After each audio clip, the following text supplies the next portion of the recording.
Hello, welcome. The title of today's talk is Why Study Political Science?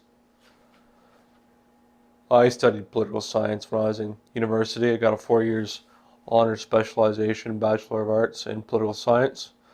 And I used to rue the fact that I didn't study something like psychology, which I thought was better at the time. Afterwards, I thought psychology would be better than political science, or I thought economics should be better.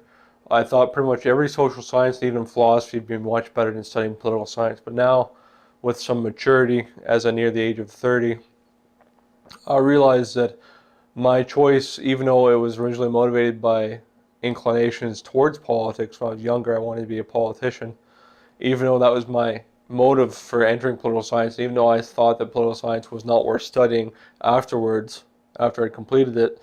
Now, as I put more dots together, I've studied economics and banking and finance and philosophy and metaphysics, I've realized that political science is not a wasted discipline. It's actually a very valuable discipline. It's not just discardable, as the rational choice theories would have you, as Peterson says that rational choice didn't make sense for him.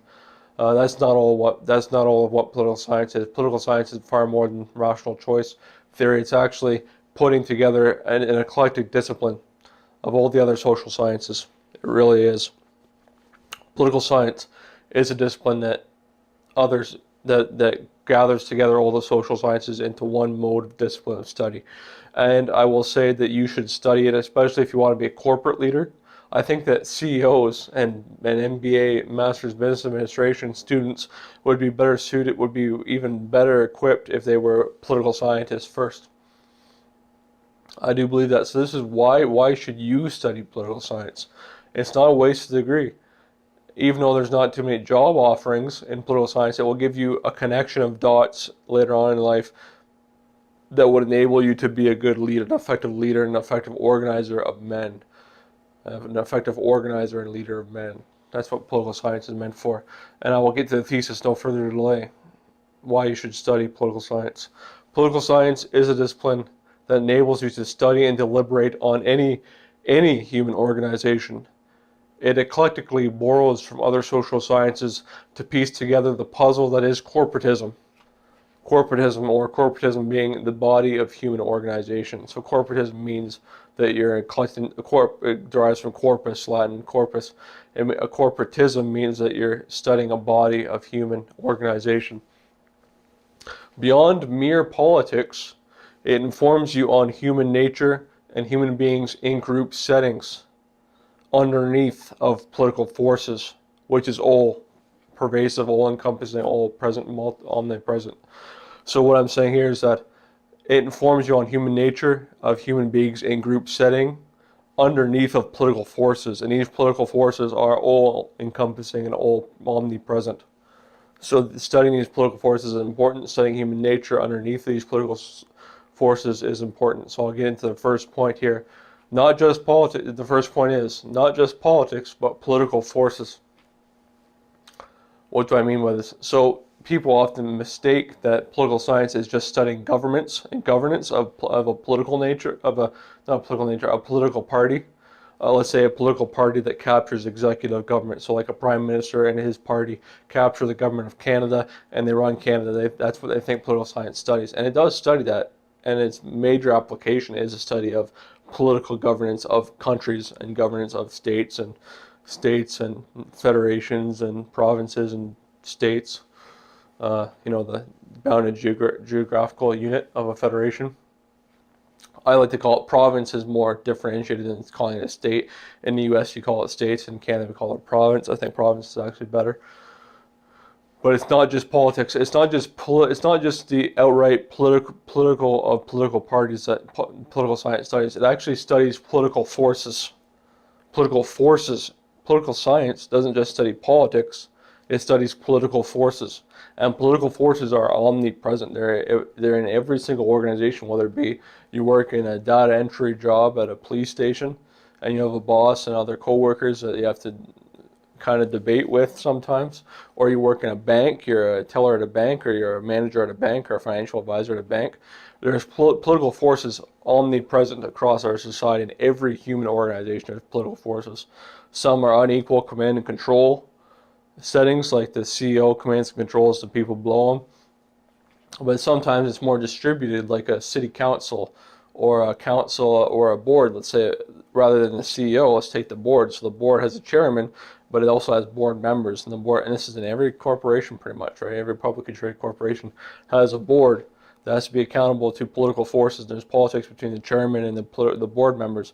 Then there's the politics of the CEO that they hire for the corporation. Or in a bank, there's interplay between the two people on the same rung, right? Let's say two bank tellers. Let's say they're always arguing with each other. That's politics. One goes to the boss, and they get the boss to curry favor with the boss. That is politics of operation. So it's not just about outright political parties and governance of countries and states. It's also governments of every single body, even a Facebook group or a group of students that's working on a project. There's politics in the student group that's working on a project together. Or there's anytime there's contract work or anything, there's politics and everything. Let's call them political forces permeate all of human relationships, right? So political science is a study of political forces, especially as they operate on organizations and bodies, which gets us to point two. Point two, political science studies the group dynamics in organization. So it studies group dynamics, so including leadership and governance in organizations. And organizations can be everything from an NGO, a non-governmental organization, or a charity, or a church. A church is an institution, or a school, a university, or a public or high school. Every time humans have to organize constantly, and in civil society, there's organizations, there's corporations, there's businesses, even a sole proprietorship businessman has to hire underlings to control and command and control, right? And he has to give them certain political stipends. He has to pay them an amount of money. He has to give them severance. He has to give them a package if he fires them, and he has to apply for them to get employment insurance. All these things. So there's group dynamics, but more importantly, group dynamics in an organization. So organizational psychology, industrial organizational psychology, is kind of the study of your work habits. Well, political science would look at our industrial organizational psychology and make pronouncements of, okay, this is the mechanisms of command and control in the organization. This is the governing mechanism. It studies not just people and not just the way agents interact with their organization. Political science also studies the mechanisms, right? And this is, well, again, to point through the technical fluency, the mechanisms of power. So a principle like subsidiarity. The church knows this. It means devolving control to the lowest level. So some churches like to devolve control to the lowest level. Some governments like to decentralize and devolve to the lowest level. That's called subsidiarity. And same with a corporation. Sometimes a corporation wants its individual outposts to make decisions rather than centralizing decisions. And that's decentralized decision making, but it's called subsidiarity. That's just a technical term in political science. Or there's terms of multi-level governance and intersectionality, things like this. You'll learn technical fluency if you study political science, but you'll study, point two is that you'll study group dynamics in organizations. So you'll realize how a group is commanded and controlled by the leader and by middle leaders and by lower level peons and peasants and serfs that are kind of at the base of the organization. And that includes leadership and governance. So especially political science is almost the same as traditional history. Traditional history studies history from the perspective of like the leaders like Stalin or Hitler or Roosevelt or Ronald Reagan. It studies history through the lens of what Ronald Reagan saw when he was leading the United States against the Soviet Union. So group dynamics, you study from leadership and governance.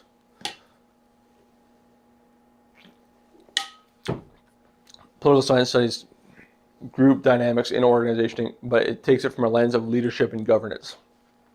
Point three, as I got into, technical fluency. So there's many mechanical concepts, there's many disciplines, and the discipline and political science is a discipline of analyzing governance in various bodies. So you will, if you study political science in a university, you will gain technical fluency, and you will be able to appraise. It is a science because you're reading papers with abstracts, theses, supporting points. You're reading academic articles. And even for me, I went on Amazon and I found if you search open access on Amazon, you can get a lot of textbooks for free, like free open access textbooks for free on your Kindle, right? You can download them for free or for like $2 or something like that. And I'm finding that now that I've had this base education in the bachelor's in political science, I can study documents, textbooks on organization and institutions, knowledge control, and information flow. Political science is eclectic, so it gathers from all the disciplines. That's what I'm saying here. You'll gain technical fluency of conceptual fluency, technical fluency, mechanical concepts, many disciplines, and the discipline of analyzing governance in various bodies. So you will borrow from economics. You'll learn about marginal substitution or marginal rates of change in a supply and demand curve. You'll learn of price elasticity. You'll learn of rational choice. You'll learn of indecidability. You'll learn of law of production curves, and that's in part political economy studies that. But political science also it takes economics into its body. It also takes psychology into its body, like we were talking about earlier, organizational psychology, right? So political science looks at the insights of psychology with the unconscious mind and drives and unconscious drives, collective archetypes, and it can incorporate that into a knowledge of how a group functions. But ultimately, you're studying governance and leadership and group dynamics in various bodies of human organization. But study political science and you'll gain technical fluency in many disciplines, and then you apply it to the discipline of leadership and governance. Point 4, a well-rounded political science is well-rounded. People don't give it that credit, but it is well-rounded. Like I say, it's eclectic, borrows from the various disciplines in social sciences, and also sometimes from philosophy. But it's well-rounded, including political theory with man in a state of nature. So one aspect of, or one integral pillar of political science is that it studies political theory, and in political theory you study the nature of man in a state of nature, as Thomas Hobbes did, as John Locke did, as Jean-Jacques Rousseau did. Rousseau, Hobbes, and Locke were the main three political scientists of their time of the Enlightenment, early Enlightenment. They study man in a state of nature. So I'm reading a book called The Case for Christian Nationalism, where he studies man in a state of nature, prelapsarian, pre-fall state of nature, post-fall state of nature, and regenerated, restored grace state of nature for man. So man before the fall, Adam, after the fall, and then after being saved by Christ, it restores his state of grace. So that's a political theory for Christianity. Now, as a political scientist, you study political theory and you study man in the state of nature. So Hobbes thought that man in the state of nature was brutish, so life would be solitary, poor, nasty, brutish, and short. And he thought he lived in a Civil War time, so he thought everybody would kill each other and eat each other and all this stuff. John Locke was more optimistic, and he's more the inspiration of the founding fathers of America. And John Locke said, pursuit of life, liberty, and property, which Thomas Jefferson changed to life, liberty, and pursuit of happiness, put a more poetic flair. Thomas Jefferson put a poetic flair on John Locke's statement of life, liberty, and property, became life, liberty, and the pursuit of happiness in the American Constitution. But John Locke believed that man would consolidate with his neighbors to administer justice, right? That he wasn't just an animal that would kill everything that moved. Like he believed in justice and righteousness, and man cohering to form administrations of justice. And that's the beginnings of the state, according to John Locke. And then Jean-Jacques Rousseau believed that man was an indolent savage, so an innocent savage that was corrupted by society itself. So in political science, part of political science is political theory, which you will get into the state of man in the state of nature, and the very nature of human beings, very nature of man. Point 5, you will study corporatism and corporate bodies. So when you're studying something like fascism, when they say corporatism, they mean that the state allies with corporate heads of corporate titans like oil magnates, steel CEOs, oil CEOs, heavy industry CEOs. That's what Nazi Germany was involved with corporatism. But when I say corporatism, I mean something a little bit different. I mean the actual study of corporate bodies. And corporate bodies have existed all through the Western tradition, all through ancient Rome. There was legal bodies, and even in medieval times they had legal corporate bodies like universities that were legal persons under the law. It wasn't just a 19th century adventation. It was a history going back to ancient Rome and going through the Dark Ages, medieval times, that universities were treated as corporate bodies, as legal persons and corporate bodies. So do you see the importance of this, studying corporate bodies? Every business, every school, every organization that exists is a type of corporate bodies, even the ones that are not incorporated. I'll say that again. Even organizations that are not incorporated legally under the law are still corporate bodies. Corporate just means a body of people, an organization of people, or a body of people. So in political science, you will study corporatism, which is ubiquitous. It's ubiquitous. It's everywhere. Everywhere there's organizations. Point six, and finally, excuse me, point six, key insight you will get with political science, you will get key insights into human nature, as I was saying above. You will learn of man as a political animal, and that was a quote from Aristotle. I think it was in his Politics. He wrote that man is a political animal. So the ancient Greeks invented the word polity, right? That means city, polos, city. I think it's called polis, or it might be polis. Polis might be polis. I think it is polis actually. Polis, P-O-L-I-S. A polis was a city. Politics was the study of the governance of a city. And ancient Greeks were concerned with political science because they needed to arrange themselves in a democracy to defend their bounded territories, to defend with their neighbors their natural right of God-given rights and endowments. And even though they had slaves, slavery was a little bit different in the ancient world. It wasn't necessarily racial. But key insights with political science, you have key insights into human nature. You will see man as a political animal. I don't believe man's an animal, but it can be a useful lens to say that man is a political animal. There is utility in that, right? You will study man as a political animal because man is a political animal. He is a politician. Every person is a minor or small or medium or large or titanic politician, right? Every man, woman, and child is a type of on some level a tyrant or a dictator or a wise king or a good king. So there's politics in even in the family unit. There's politics, right? Especially nowadays, there's politics in the family. Oh man, that sucks. But key insights into human nature: man is a political animal. Aristotle, the ancient Greeks were concerned with this man as a political animal. And then you can apply that nature to everything else. I think Robert Greene does a good job of discussing this type of stuff, although he focuses more on the psychoanalytic side of it. But once you study it, and I think that the people that are concerned with power do already see the world through this lens. It's not mind you, political science isn't the only lens to view the world.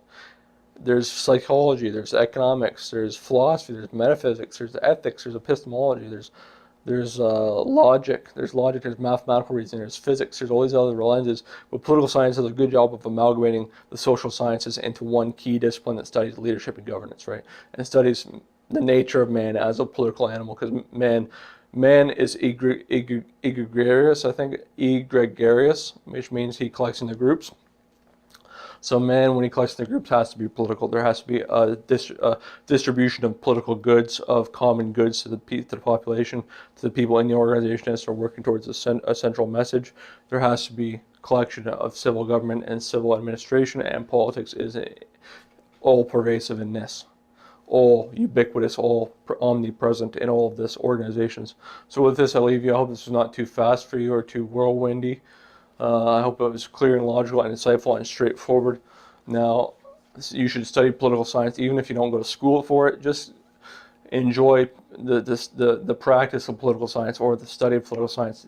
You don't even have to go to university, but if you do go to university, or if you don't go to university, study political science, and you will come away with the idea that we're underneath the political forces. There's group dynamics in organization that you study the leadership and governance of. There's technical fluency in academic articles and scientific papers and whatnot, and mechanical concepts that you must learn in political science. There's well-rounded, including political theory and man in the state of nature. You study corporatism and bodies of people, bodies of organizations of people. And there's key insights into human nature, such as man as a political animal, as Aristotle said. So with all this, I leave you. My peace I give you till next time. Take care. Amen. Bye-bye.